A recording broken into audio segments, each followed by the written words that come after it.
Welcome back friends, स्वागत है आप लोगों का मेरे इस यूट्यूब चैनल इकॉन इनसाइट्स पे। आज हम लोग एक बहुत ही महत्वपूर्ण टॉपिक डिस्कस करने वाले हैं जो कि है नेशनल इनकम।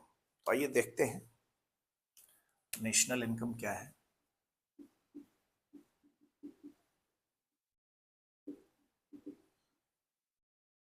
नेशनल इनकम या जिसे हम लोग राष्ट्रीय आय कहते हैं। नेशनल इनकम क्या होती है? जैसा कि आप समझ पा रहे हैं, नेशनल इनकम यानी कि ये राष्ट्र के आय की बात करता है, नेशन के इनकम की बात करता है। तो नेशन के इनकम का मतलब ये है कि जो राष्ट्र के निवासी हैं वो एक साल के अंतर्गत जितना भी पैसा अर्न करते हैं उसी को हम लोग उस राष्ट्र की आय कहते हैं। अब एक देश के निवासी पैसा कैसे अर्न करते हैं, तो ध्यान रखिएगा, हमेशा जो पैसा अर्न किया जाता है वो फैक्टर्स ऑफ प्रोडक्शन के द्वारा अर्न किया जाता है। फैक्टर्स ऑफ प्रोडक्शन कौन होते हैं? फैक्टर्स ऑफ प्रोडक्शन आप सभी लोग जानते हैं। फैक्टर्स ऑफ प्रोडक्शन होते हैं लैंड, लेबर, कैपिटल और एंटरप्रेन्योर।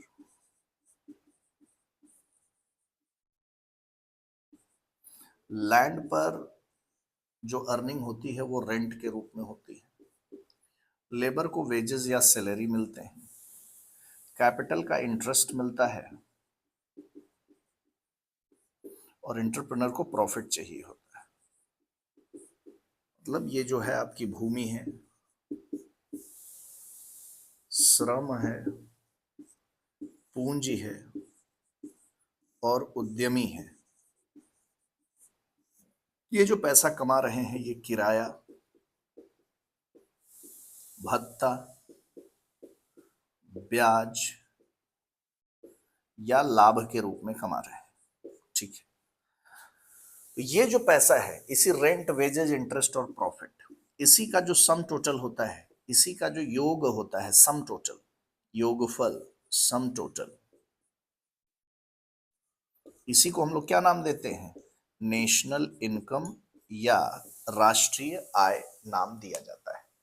आई थिंक ये बात आपको समझ में आ गई होगी। तो राष्ट्र के निवासियों द्वारा, राष्ट्र के सामान्य निवासियों द्वारा यदि मैं कहूं, एक साल में जितनी भी आय अर्जित की जाती है, सृजित की जाती है, उसी को हम लोग क्या नाम देते हैं? राष्ट्रीय आय या नेशनल इनकम नाम देते हैं। ठीक है, यहां तक बातें समझ में आ गई।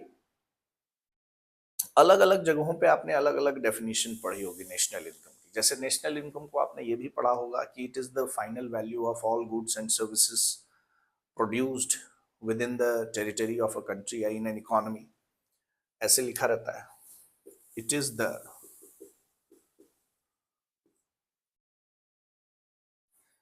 The value of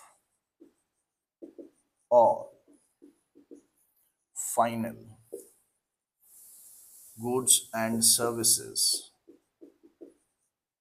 produced in an economy. यानी कि किसी अर्थव्यवस्था में, किसी अर्थव्यवस्था में उत्पादित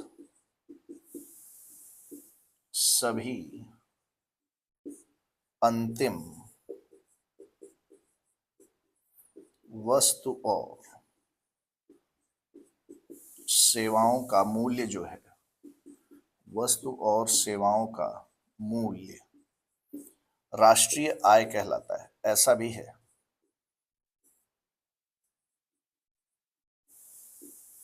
राष्ट्रीय आय कहलाता है। अब ये कैसे ऐसा होता है? ऐसा कैसे होता है कि जो वैल्यू होती है all final goods and services की, वो क्या बन जाती है? राष्ट्र की आय बन जाती है या नेशन की इनकम बन जाती है।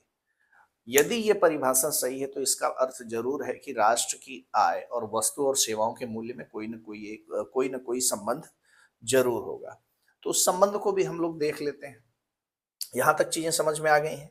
यहां तक बातें समझ में आ गई हैं? मुझे लग रहा है यहां तक चीजें समझ में आ गई हैं। यहां से हम लोग आगे बढ़े।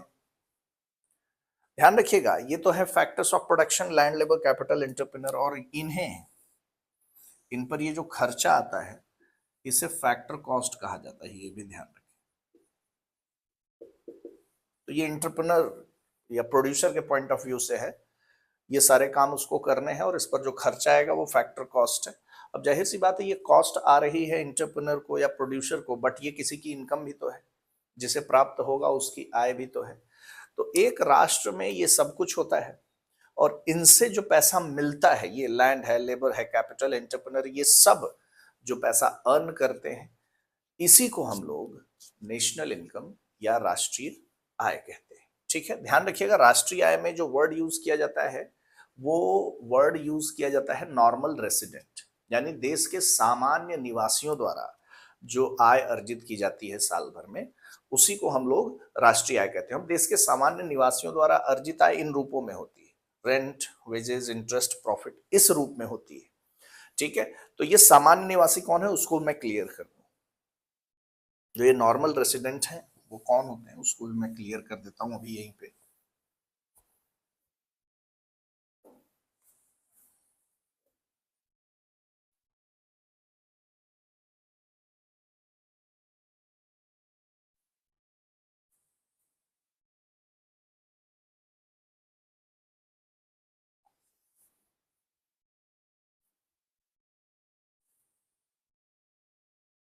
जो नॉर्मल रेसिडेंट है वो कौन है?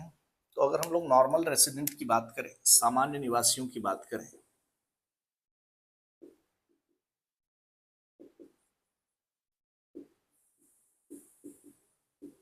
सामान्य निवासी की बात करें तो जो नॉर्मल रेसिडेंट है, हम ऐसे बंदे को कह रहे हैं जो भारत में ऑर्डिनरीली रहता है,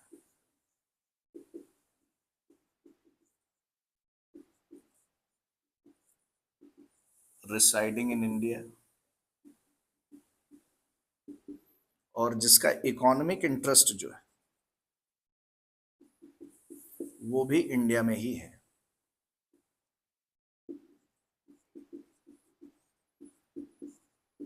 ये भी कहाँ है? इंडिया में।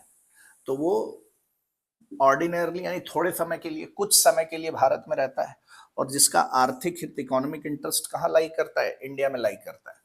अब ऑर्डिनरली रिसाइडिंग का मतलब ये होता है कि 1 साल या इससे अधिक समय के लिए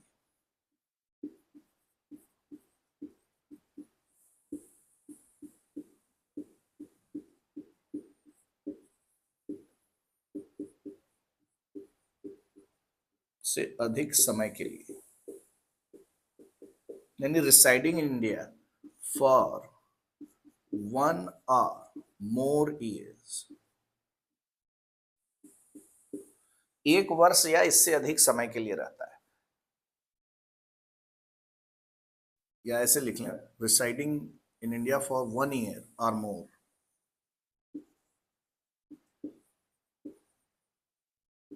ठीक है, तो 1 वर्ष या इससे अधिक समय के लिए कोई भी व्यक्ति यदि भारत में ऑर्डिनरीली यानी कि थोड़े समय के लिए रहता है, अब थोड़े ऑर्डिनरीली रिसाइडिंग मतलब परमानेंट रेसिडेंट नहीं है ऑब्वियसली, तो ऑर्डिनरी रहता है तो इसका मतलब 1 साल या इससे अधिक समय के लिए रहता है। ध्यान रखिएगा, इसमें कोई भी व्यक्ति हो सकता है, ये एक इंडियन सिटीजन हो सकता है and not an Indian citizen भी हो सकता है।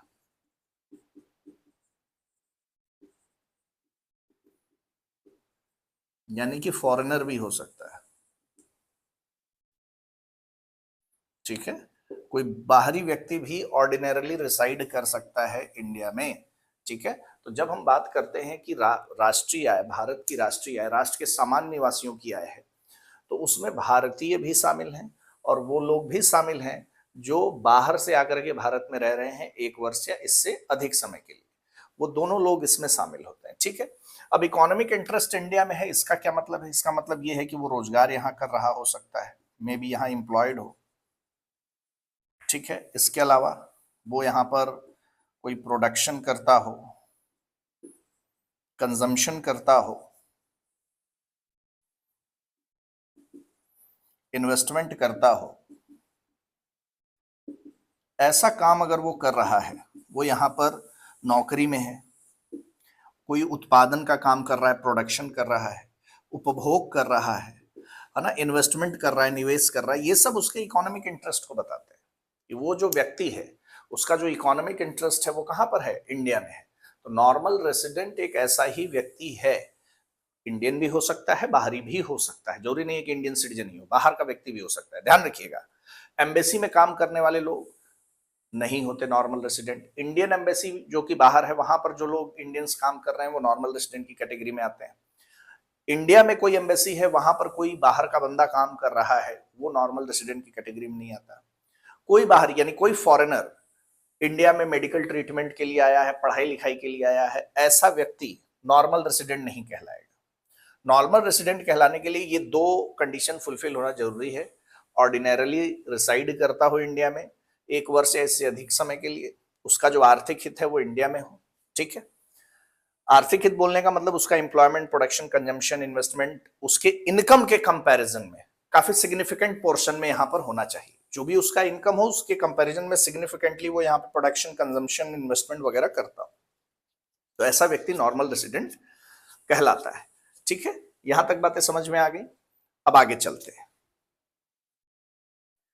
हमारा जो ओरिजिनल क्वेश्चन था वो यही था कि जब हम नेशनल इनकम की डेफिनेशन देते हैं तो कहते हैं कि भाई एक इकोनॉमी में जो भी गुड्स एंड सर्विसेज प्रोड्यूस हो रही हैं उनका जो प्राइस है, उनकी जो वैल्यू है, वो नेशनल इनकम बन जाता है। ऐसा कैसे हो जाता है?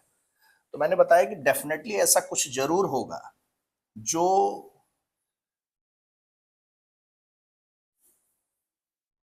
गुड्स एंड सर्विसेज की जो प्राइस है और इनकम है, इसमें एक रिलेशन क्रिएट करता हो।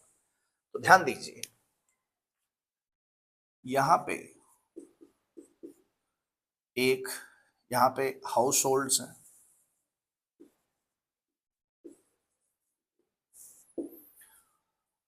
और यहां पर एक प्रोड्यूसर है, ठीक है। यानी यहाँ पे परिवार के लोग हैं और प्रोड्यूसर है, यही दो लोग हैं। मेरी एक हाइपोथेटिकल इकोनॉमी है, मैं एक ऐसी इकोनॉमी की कल्पना कर रहा हूँ। ये 2 सेक्टर है यहाँ पे, एक सेक्टर हाउस होल्ड का है और दूसरा प्रोड्यूसर्स का सेक्टर है। यही 2 सेक्टर मॉडल मैंने लिया हुआ है, एक हाइपोथेटिकल इकोनॉमी है। अगर हाउस होल्ड की बात करेंगे तो हाउस होल्ड क्या सप्लाई करता है प्रोड्यूसर्स को? ये सप्लाई करता है लैंड, ये सप्लाई करता है कैपिटल, ये सप्लाई करता है लेबर, ये सप्लाई करता है इंटरप्रेन्योरशिप, ये सब सप्लाई करता है हाउस होल्ड। बदले में इसे क्या मिलता है? लैंड के बदले इसे मिलता है रेंट, कैपिटल के बदले इसे मिलता है इंटरेस्ट,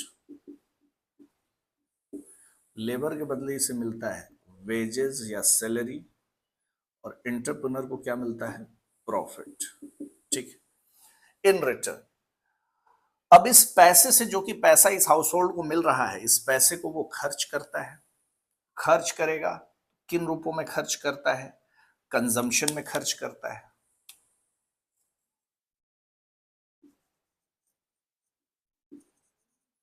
इसके अलावा इन्वेस्टमेंट करता है,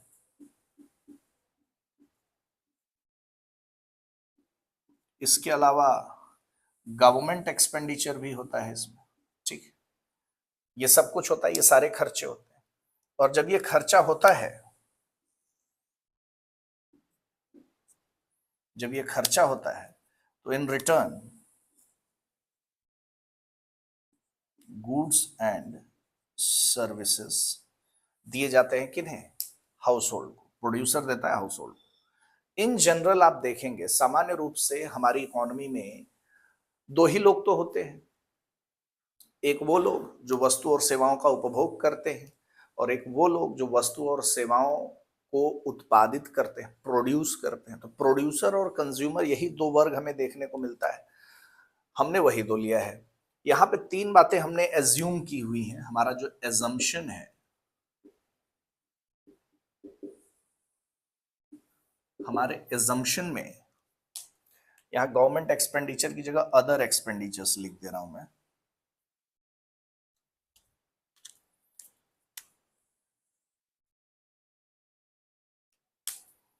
other expenditures.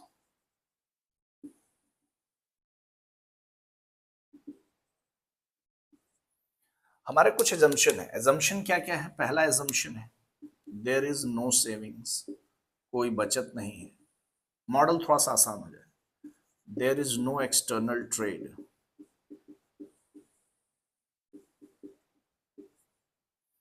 Third there is no government, सरकार नहीं।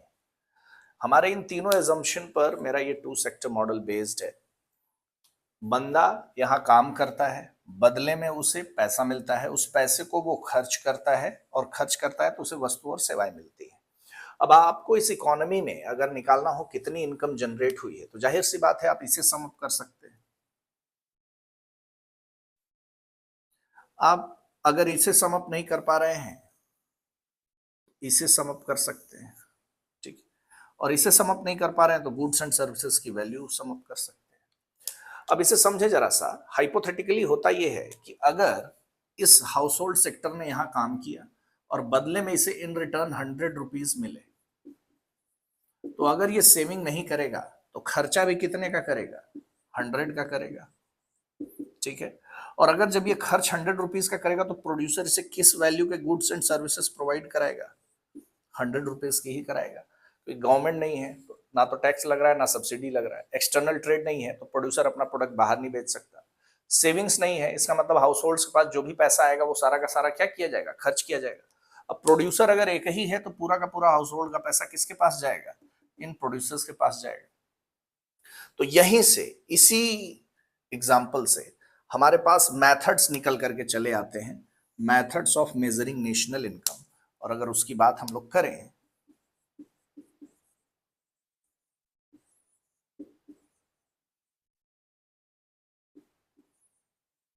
मेजरिंग नेशनल इनकम की बात करें, तो हमारे पास यहां से क्लियरली तीन मेथड निकल करके चले आते हैं। ये जो पहला वाला मेथड है इसको हम लोग इनकम मेथड कहते हैं।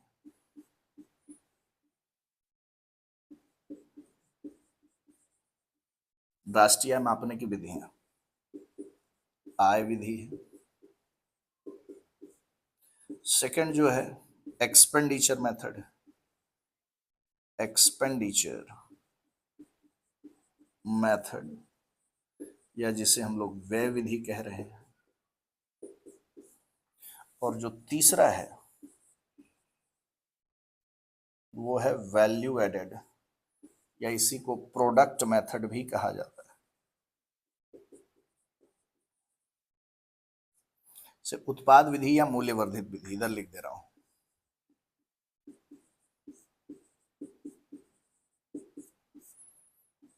या इसे मूल्य वर्धित विधि भी कहते हैं।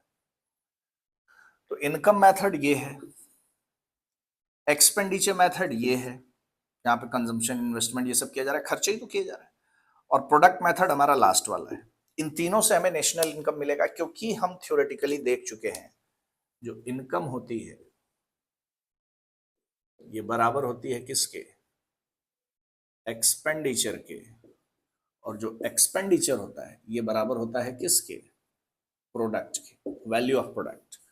जो भी वस्तु का कीमत होता है, वैल्यू होती है, उसके बराबर होता है। तो इनकम, एक्सपेंडिचर और प्रोडक्ट, ये तीनों आपस में क्या होते हैं? बराबर होते हैं। तो यहां से आपको तीन मेथड्स मिल जाते हैं, जिसमें से हम लोग आज डिस्कस करेंगे वैल्यू एडेड मेथड या प्रोडक्ट मेथड, जो कि सबसे ज्यादा पॉपुलर है। आई होप ये समझ में आ गया। मैं इसे रफ करता हूं।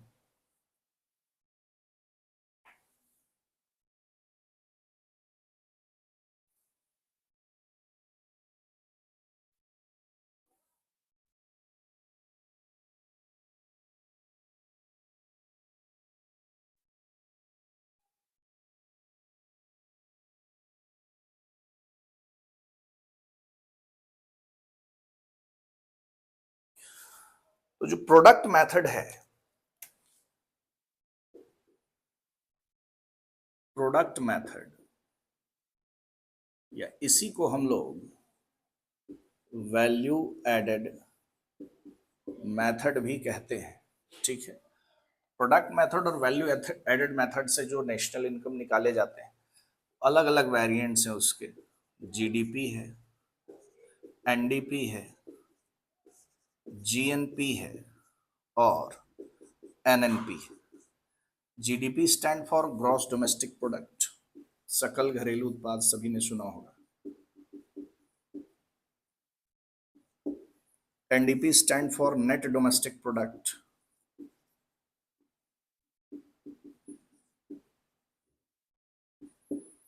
GNP stand for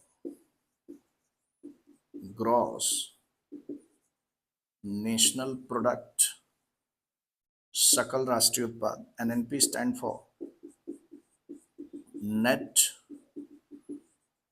national product, यानी कि शुद्ध या निवल राष्ट्रीय उत्पाद। इन सब की चर्चा हम लोग अपने नेक्स्ट क्लास में करेंगे। आज का सेशन यहीं पर एंड करते हैं, मिलते हैं नेक्स्ट क्लास में। Till then bye bye, take care and have a good time.